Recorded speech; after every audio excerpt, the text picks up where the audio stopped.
Well, welcome to the fundamentals of real estate. Welcome to part 2 of how hard is it to let things go, right, Glenn? Yes, let things go and get ready for something new. There you go. Yeah. Then there's like, then there is the whole declutter conversation. But as we're looking at lighting, then the next thing we're going to look at is bath fixtures. Oh, okay. Right? We're going to look at your shower head.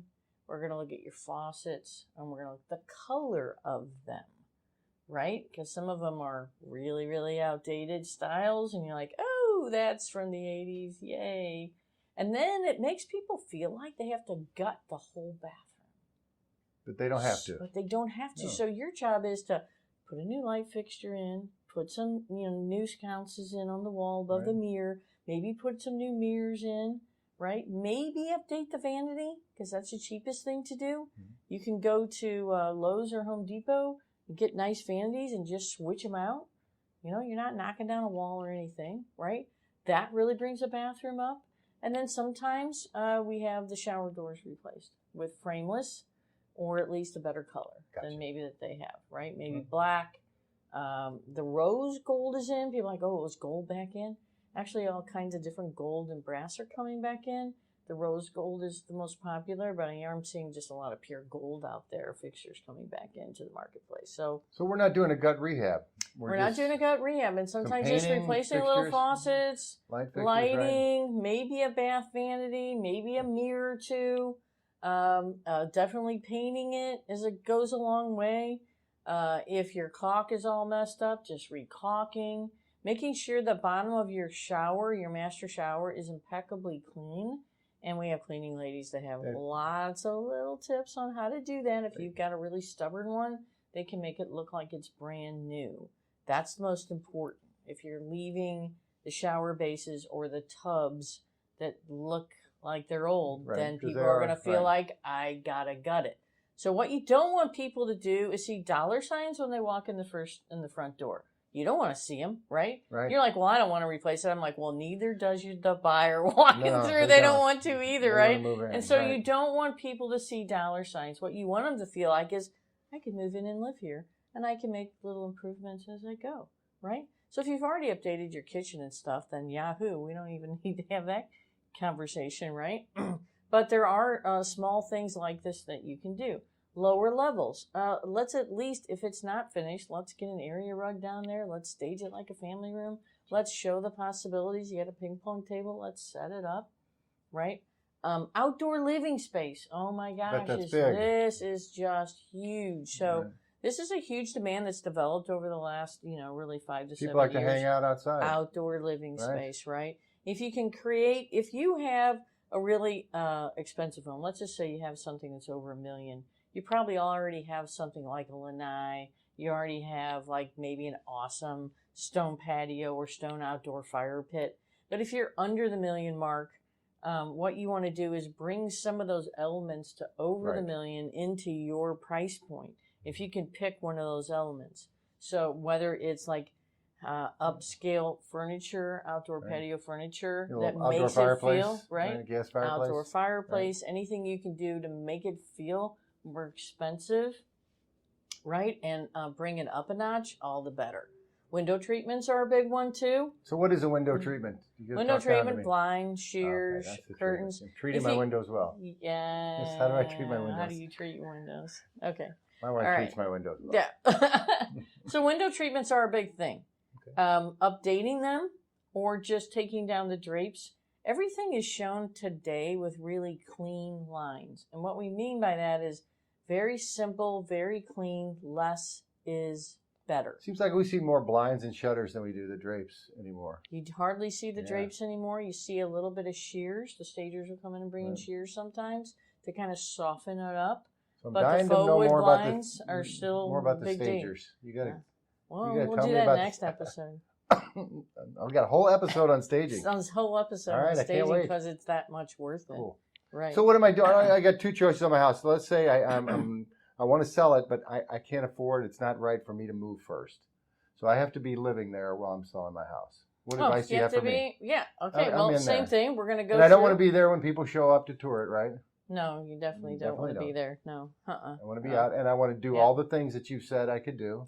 Yeah, so we want to look at all the easy stuff, the fixtures, the lighting, the painting, the flooring. I still have to have meals there. I still have to sleep sleep there. You still have to sleep there, but just less is better is the rule. Right. So on your kitchen counter, less is better.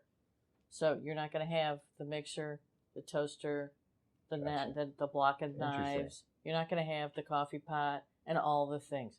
We do like to set up coffee stations, though. So if you have any spot you can set up like a coffee station, or you have some kind of piece of furniture to create a coffee station with in your kitchen or breakfast area, very, very popular. People love their coffee today. Have your little Starbucks sitting out. Oh, cool. Your little frothers, your little Keurigs, all the things. Yeah. And get rid of, like you said, we started out this, had let go of stuff. So we started letting go of most of the stuff. Yeah, but you gotta let go of everything. You gotta let go of your paint colors. You gotta let go of your flooring colors. You gotta let go of your cabinetry colors. You gotta let go. It's very important. You know, due to how many storage units there are, people do have a hard time letting go. I'm just saying you need to really think about it and really let go. And let us come in, and we'll also consult stagers a lot of times on the right color. Because people are like, well, I'm not going to replace the flooring or the counter. I'm not going to paint because somebody's just going to come behind me and do a different color. I don't know what to do. And I'm like, you're right. You don't know what color to do. Yeah. I know what color to do. Right. The stager knows what color to do. We do know what's most popular, what most people are going to like, and what's going to make your house shine, and how you're going to get a lot more money for spending a little. So some people just spend $2,000 in doing their upgrades. Some people spend $5,000. Some people spend $20,000 when it gets into roofs and stuff like that. But I imagine it has to do with the size of the house too. If I'm selling a 1,100 square foot house for $225,000, I'm not going to spend $10,000 and get it ready. It doesn't cost as much as you think. We always, if you have an older roof and you haven't checked that roof out in the last 10 years, we'll send our roofer by for free. We'll check it out. If you got hail damage, you make the hail claim, because a house with a brand new roof is always going to be more, right? It's going to be worth a lot more. Yeah. So we're going to check your roof out. Insurance is going to be lower too. That's right. Insurance is going to be a lot lower, which makes the payment lower, which makes buyers qualify better, right? Exactly. Because they don't have to deal with these really high insurance payments, because that's all figured in their qualification. The roof is a big factor when it comes to insurance. Oh my gosh, it's huge, and it affects their monthly payment and affects how many buyers can qualify for your house. So that's really huge.